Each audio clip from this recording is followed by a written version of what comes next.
जब से बोरुटो शुरू हुआ है तब से दो सवाल सबके मन में हैं कि ओत्सुत्सुकी की पावर का ओरिजिन क्या है, और दूसरी चीज़ ये कि बोरुटो जब मोमोशिकी का वेसल है तो वो मोमोशिकी की कोई भी पावर यूज़ क्यों नहीं कर पाता। जैसे जब फ्यूज मोमोशिकी के पास डबल रेनेगन थी गोल्डन, वो यूज़ क्यों नहीं कर पाता बोरुटो। आज मैं इन दोनों सवाल के आपको आंसर्स दूंगा, पर उससे पहले अगर आपको पसंद है नारुतो बोरुटो कंटेंट तो करें चैनल को सब्सक्राइब। हमें पता है कि नारुतो में हर शिनोबी के अंदर एक चाक्रा अमाउंट है और वो चाक्रा स्टोर होता है बॉडी के अलग अलग पार्ट में, पर जब कोई डोजुत्सु यूज़ करता है जैसे कि शारिनगन, तो उसमें एक अलग तरह की पावर अनलॉक होती है, जैसे मांगेक्यू शारिनगन फिर रेनेगन। तो इसका क्या मतलब है कि उसके अंदर नई पावर आई है? नहीं। जैसे शिशुई उचिया ने हमें बताया था कि जब मांगेक्यू शारिनगन एक्टिवेट होती है उसमें इतना सारा चाक्रा होता है कि सामने वाला गेंजुत्सु में आ जाता है। इसका मतलब ये है कि आपके अंदर वो सारा चाक्रा पहले से ही था, पर आप धीरे धीरे उस एबिलिटी को अनलॉक करते हो। जैसे गोकू ने अवेकन किया था सुपर सेन 1, 2 और 3, वो पावर उसी के अंदर थी, पर धीरे धीरे वो उसको अवेकन करता है।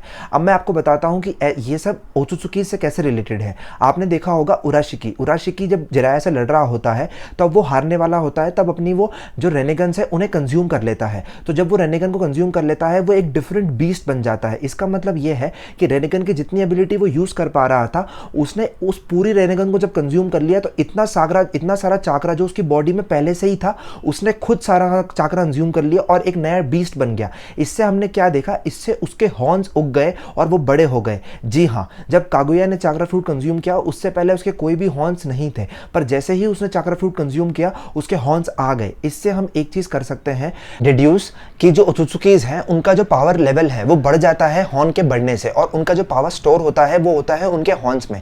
इसके बहुत सारे एग्जांपल्स हैं। जैसे जब मोमोशिकी ने किंशिकी को चाक्रा फ्रूट बना के खा लिया था तो आपने देखा होगा जब ये मोमोशिकी फ्यूज मोमोशिकी बनता है तो उसके ब्लैक कार्मा मार्किंग्स होती हैं और साथ में उसके हॉर्न्स बहुत ज्यादा बड़े हो जाते हैं। इसका सबसे बड़ा एविडेंस ये है कि ओत्सुत्सुकीज की पावर उनके हॉर्न में होती है। ये सीन इसमें आप देखिए, जब बोरुटो पे मोमोशिकी हावी हो जाता है तब बोरुटो को लगता है कि मुझे अंदर से एक फीलिंग आई थी कि अगर मैं ये हॉर्न तोड़ देता हूं तो तुम मुझ पे काबू नहीं कर पाओगे, तुम्हारी सारी पावर चली जाएगी परमानेंटली के लिए।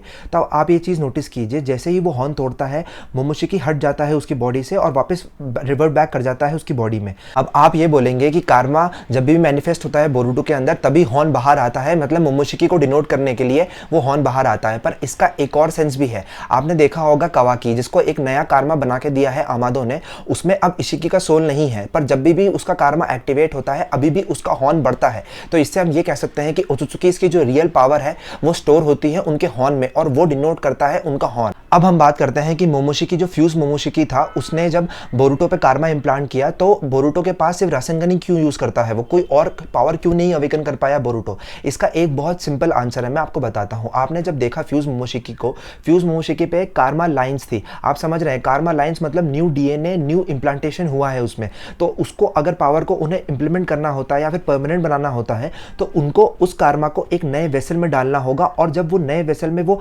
जनरेट करेंगे तब वो पावर परमानेंट होगी। अभी वो पावर टेम्पररी है। इसको आप ऐसे समझिए, जैसे गोकू और वेजिटा मर्ज करते हैं तब उनके नए अलग ही कपड़े होते हैं, जब पर गोकू और वेजिटा जब अलग अलग हो जाते हैं उनकी पावर्स भी अलग हो जाती है। वो एक टेम्पररी पावर थी।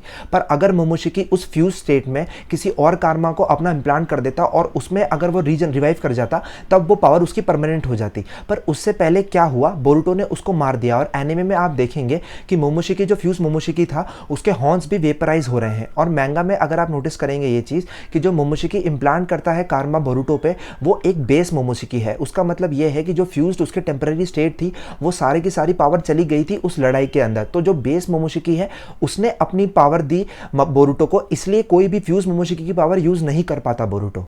और आपने देखा होगा जब बोरुटो में मोमोशिकी आता है तब वो सिर्फ रासेनगन ही यूज करता है। मैं आपको बताता हूं क्यों। कार्मा क्या होता है, वो वीकर ह्यूमन डीएनए को रिराइट करता है ओत्सुत्सुकीज में, पर हमें पता है कि बोरुटो के पास पहले से ही एक स्ट्रॉन्ग ओत्सुत्सुकी डीएनए है। तो इसका मतलब ये है कि स्ट्रॉन्ग ओत्सुत्सुकी डीएनए कम वाले को इंप्लांट कर जाता है। इसका मतलब ये है जो मोमोशिकी जो लेसर ओत्सुत्सुकी है बोरुटो से, उसकी पावर का कोई मतलब नहीं है, इसलिए जो मोमोशिकी है वो उसके हायर ओत्सुत्सुकी बोरुटो की पावर का यूज करता है। आशा करता हूं कि आपको ये थ्योरी पूरी पसंद आई होगी और समझ में आई होगी। अगर आपको कोई भी क्वेश्चन है थ्योरी से रिलेटेड तो आप कमेंट कर सकते हैं। आपको कोई और थ्योरी जाननी है तो अभी आप कमेंट कर सकते हैं। अगर आपको चैनल प्लीज़ पसंद हो मेरा तो प्लीज़ उसे सब्सक्राइब करें और करें वीडियो को लाइक।